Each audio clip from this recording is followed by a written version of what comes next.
Good morning, Twin Cities. Welcome to your Sunday and welcome to Reckoning with Real Estate, a show about the American dream and building a better real estate company.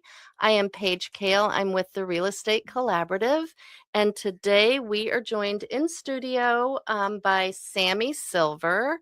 Welcome, Sammy. Thank you for having me. Yes. Thank you for taking the time. Um, we're going to talk today about manufactured housing. We're going to talk about legislation around that. And we're going to talk about how things have changed and maybe how some things have stayed the same in terms of public sentiment and kind of discrimination. But first, I will introduce you and then we will dive in. Okay. Drawing upon over 18 years of experience in property management and more than 6 years as a licensed realtor, Sammy Silver is the visionary founder and president of Bright Idea Properties. Bright Idea Properties has a resolute mission to provide owners of rental properties and HOAs with a superlative experience. This includes maintaining pristine financial records, creating a customized communication strategy, top-tier marketing efforts, and proactive maintenance, assuring property owners that their investments receive the utmost care and attention. A lesser-known fact about Sammy is that I loved this, is that she served for 3 years as a dedicated volunteer firefighter in Lund, Wisconsin. Notably, Sammy became the first female to complete the rigorous training and become a full-fledged member of the Lund Fire Department. And I feel like we could do a show just on that because I have lots of questions. But that's very cool. But why don't we start? Tell us what manufactured housing is. Manufactured housing is housing that is created in a factory and brought to a manufactured home park and set on a concrete slab. So no basement. Some of the older ones are just sitting on the ground. And single wides come in one piece, double wides come in two pieces and are put together at the middle seam. Okay. And so manufactured housing, we used to refer to it as mobile homes, right? Correct. Yeah. And I can remember growing up in Mississippi, a lot of my aunts and uncles lived in mobile homes. And that's what we called it, 30, 40, 50 years ago, I guess, because I'm almost 60. So, but how have mobile homes, how have they changed over the past few decades? Yeah, great question. So mobile homes used to be much smaller. I think some of the original ones were only 12 feet wide. Oh, wow. They had blinkers and license plates. I only know that because I had a piece of property with an actual mobile home from the 1950s on it. So one of the original ones, and it had blinkers and a license plate, just not a front, like to drive it like an RV. Right. And it was very poorly put together. I think it had 4-inch walls and very limited insulation, and the windows are, centimeters thick. So really not an ideal way to live. Right. And they've definitely evolved since then. The newer ones are gorgeous. Mm-hmm. Some of the double wides, you would forget you were in a quote unquote mobile home or manufactured home inside there. Just jaw-droppingly beautiful. Yeah. And they often have this day and age, they have 6-inch walls, high R value insulation, high quality materials. They're put together very well, in part because they have to go down the road. They have to be hauled. Yep. Right.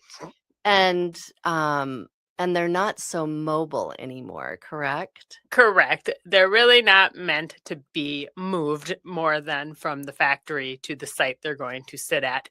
I have moved one mobile home in my life 6 miles, and it messed the walls and the structure of that single wide up so badly. Yeah. The drywall busted at the seams, all the ceiling busted at the seams. Oh boy. It was a hot mess. They're not meant to be moved.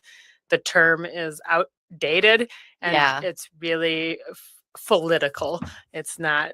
They're Political. What does that mean? Like it's political thinking to call them. Oh, I haven't mobile. heard that word before, but I like it. Okay, yeah, Yeah. FALLTIC. Yeah, I've heard fallacy. That makes fallacy. If sense. it's it's political thinking that they're mobile. Right. It's not the case.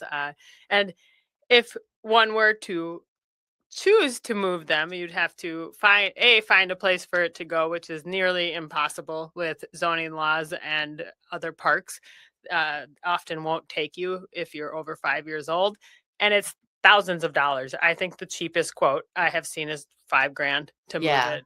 Yeah. A very minimal amount. So let's talk a little bit. You mentioned the mobile home park. So that's where it's a community of people that live in the manufactured homes. And so we don't use mobile homes anymore. That's not the terminology, because as you just described, they are truly just not very mobile. Yep.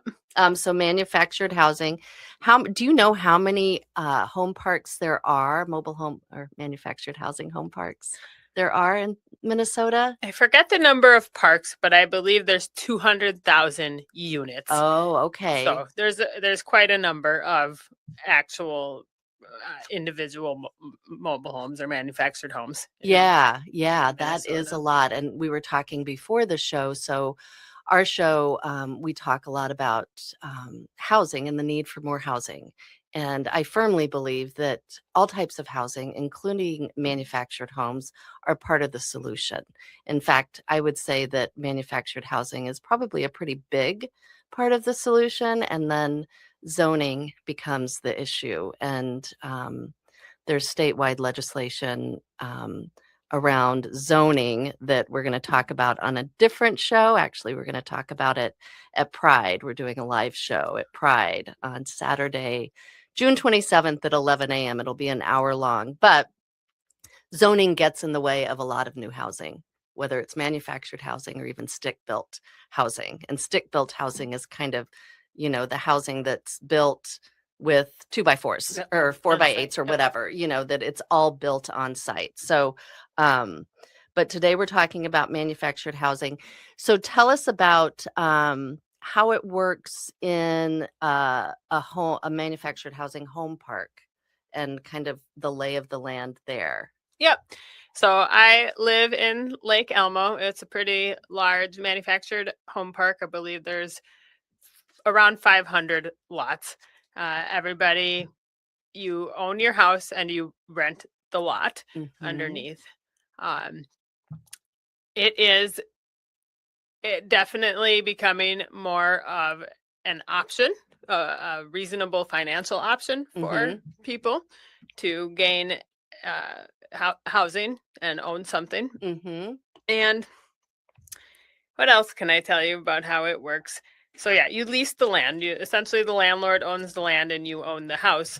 One of the odd parts I have found is I get a tax bill, but I don't have any home ownership rights. Oh, interesting. So you pay for the property taxes? I pay for a portion of the property taxes, and I have yet to meet an individual at the state level or county level or anybody I've talked to that can give me a direct answer about why that is, other than it's just the way it is and it's the law. So do you pay the full tax bill for your lot, or? I'm pretty sure. Yep. And it's not a ton of money, but it's still it's the principle of the thing. I would think if you don't own the land, why are you paying any property taxes? I have a title to a car, so that's how these homes operate. When you buy a traditional house, you get a deed with the land and the house. I have a title to a car. You go to the DMV to put it in your name. So I don't know why I own a car and a personal asset. I don't have a it's not the same kind of asset, but I get a property tax bill and have no home ownership rights.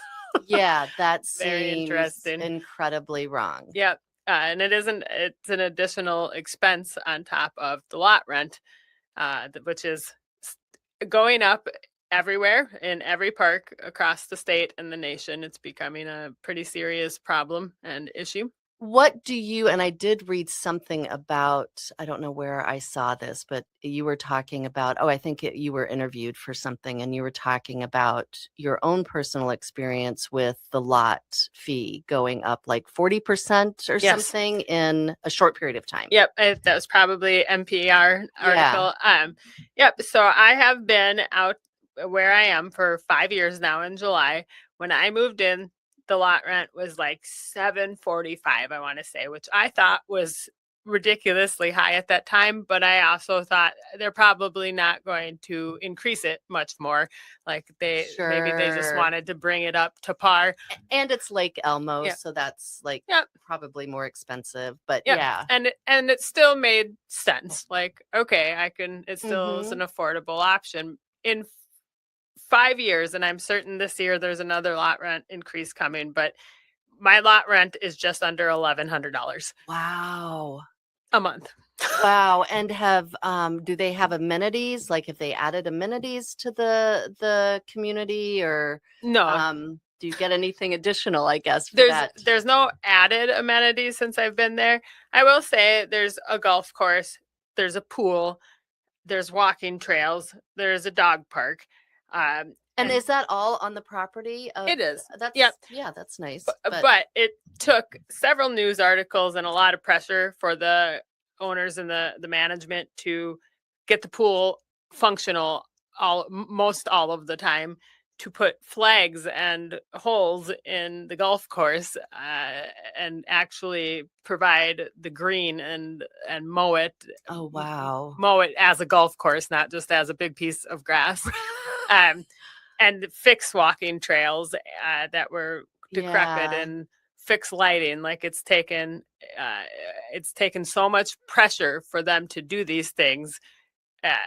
It's pretty ridiculous, and there's definitely no extra amenities that weren't there when I moved in. Yeah. Right.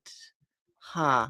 Okay, we're going to hold that thought, and we'll pick it up on the other side. We're going to go to break. And I am Paige Kale with the Real Estate Collaborative. You're listening to Reckoning with Real Estate, and we will continue our conversation with Sammy Silver when we come back. My heart in the fray, crashing through these walls, you take my breath away. Oh, wrecking ball, you steal the show. Every move.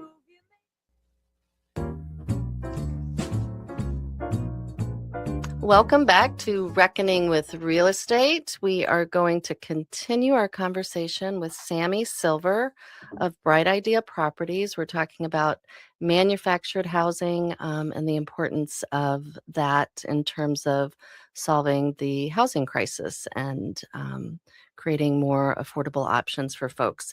But first, Sammy, where can people find you if they want more information? Yeah, our website is www.brightideaproperties.biz, B-I-Z.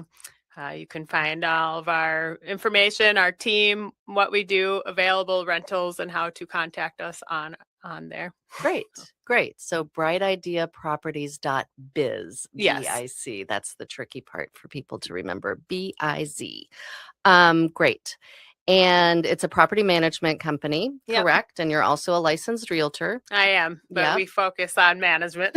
Yeah. And is it correct? I know when I first met you several years ago at our local association, you do larger properties, but you also do a lot of one-off properties that are maybe smaller, kind of mom and pop type things. Yep.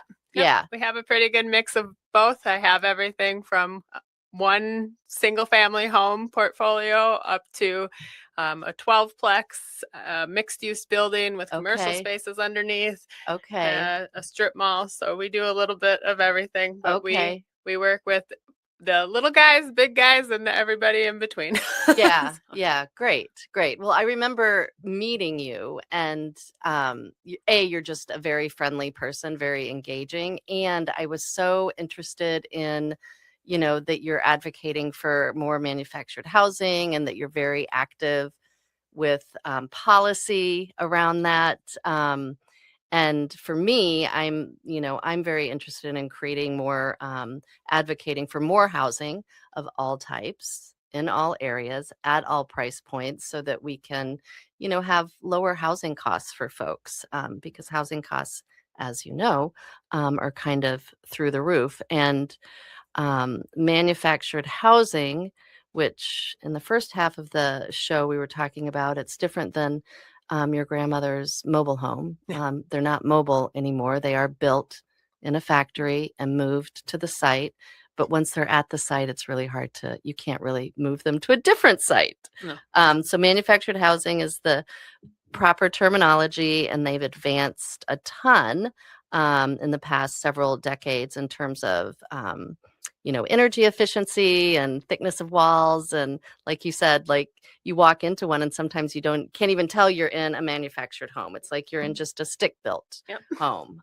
So they've improved greatly, and they really are, I think, a big part of helping to solve the housing affordability issue. And we need to get to the point where, more can be built. So you said there are about 200,000 manufactured houses in Minnesota. Correct. Most of them will be located in a park. Yep. And we were talking about you rent the land, and like you were saying, and yet you're paying the property taxes. Makes no sense. I think that should be some legislation that's talked about in the next few years. But that the increases.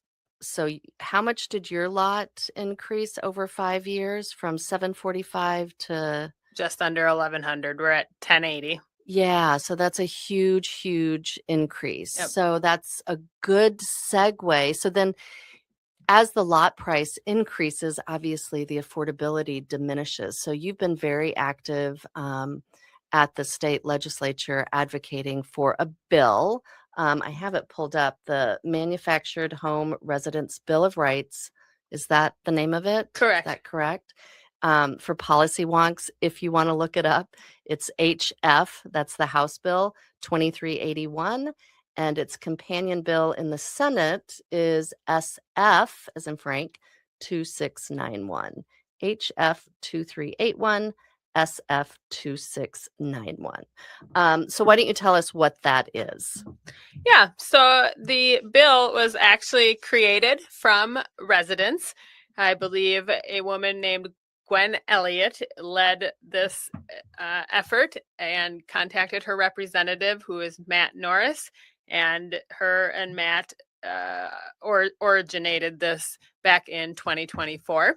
So it did come from residents in manufactured home communities grouping together and joining together to get legislation off the ground. And it really has a few pieces. The biggest one is to put a rent cap of 3% per year on the lot rent increase. And some of the other ones are that we get the opportunity to purchase the park if it gets sold again, so that instead of a private equity firm coming in and buying it, that the residents would then own the park as a co-op or an HOA, and it would turn that park into actual real estate for people. And there are a couple of parks who have accomplished that in the state, and it works very well. Oh, so there are a couple parks that have made that happen. Yep. Okay. Yep. And they're running just fine. It increases the value of the manufactured home, and it also means that you own the land underneath you. You are a homeowner. So it changes the dynamic significantly. And having that option available and turnover over the next 2 decades would open up home opportunity for so many people in our state and across the country. It is really, at this point, an entry-level housing option. And yes, we need more. We call them starter homes. Yes. It would be part of the starter home inventory. Yeah. Yep. It creates real opportunity for a lot of different people. So Mhm. that's the basis of the bill. And I joined forces with Isaiah is who's organizing us, and several other people from parks across the state. We have done advocacy work for several years at the Capitol now, talked to representatives from both parties, both sides of the aisle, trying to get this pushed through. And this year it did get through the Senate with bipartisan support. And I say that lightly because the bipartisan was one Republican, I believe. And then it stalled in the House this year. Specifically, Lisa DeMuth bullied Representative Wayne Johnson and said if he voted yes to this bill that there would be consequences for him. And the irony of that is Wayne Johnson told his constituents, myself included, that he would vote for this bill and get it pushed through. And I was at the hearing that day, and Mr. Johnson left the room. So instead of voting and doing what he told his constituents he would do, he did the opposite because he was being bullied by the members of his party. And it was very eye-opening to witness that in real time. I actually felt a little bad for him because I could see what was happening. I think deep down he wanted to make the vote and make the right choice, but his party is just not going to let him without deep consequences. So that was a very interesting experience. And yeah, right now this bill is essentially split right down party lines. One of the things that the Republicans do not like is the rent cap. And I have personally spoke at the House of Representatives and several other places about that topic. And I, being in property management and working with landlords, I think I speak to this from a pretty interesting perspective. If we were advocating for a general rent cap on all rentals, I actually would not be part of this fight. But the difference is that we're not comparing apples to apples. When you have a duplex and the owner raises the rent and the tenant doesn't like the rent increase, the tenant can leave. They can go find a cheaper place. The owner actually gets a vacancy, turnover costs, which are never cheap, and potentially less rent depending on what the market's doing and when they rent it out. And when they rent it out, like it's nobody really wins, and it's a self-correcting problem. So a rent cap isn't necessarily the best solution on that side of the equation. But in the kind of housing I live in, my house does not just move. It doesn't. And the private equity firms buying our parks, they know that. They are not dumb. And so this is the first time we've private equity firms private equity firms from all over the place. They're not local to Minnesota. They're coming in and buying these parks because, like you were saying, they're cash cows. They're cash cows because they can keep increasing the lot rents. And really definitely not providing any new amenities and yanking out all the good pieces of the current amenities. So it's really bare bones that money they're spending to improve the park and the community. And if you do the math, just in my community, around 500 lots times $10.80 a month, it's a chunk of money, that's over $500,000 a month. And as a property manager, I'm looking around, the expense is not there. It's a cash cow. It's just a big cash cow. And does this bill do anything to get these private equity firms out? I don't think it does anything to get them out, but it does something that the opportunity to purchase, that's where it comes in. If they were to sell, they have to give us the first right of refusal. And same thing with like Ma and Pa that are still running the park from 50 years ago. If they sell, they have to give the current tenants the first right of refusal and the opportunity to purchase, so that private equity isn't going to get a hold of yet another park. I'm curious how many of these parks sell year over year. I don't have that number. Yeah. I think they're kind of quietly sold. Like finding one for sale on, say, the MLS or a commercial site is unheard of. They're really sold kind of quietly. So, Huh. Okay, so private equity firms, do we know like what percentage of the parks are owned by private equity firms? I have so many questions. Maybe I need to do some yeah, research. I do not know that. I know nationally it's getting up there. It's, I want to say, over 50%. Wow. It's a serious problem. Yeah, yeah. Well, unbelievably, we are running out of time. So 30 minutes goes super fast. But you've agreed to do one more show with us. It'll air next weekend. So we hope you come back and join us for this conversation about affordable housing and about legislation and manufactured housing and how that fits into our state and the need for it. But thanks for being here. And I'm Paige with Reckoning with Real Estate, and we'll see you next week. Take my breath away. Oh, wrecking ball, you steal the show.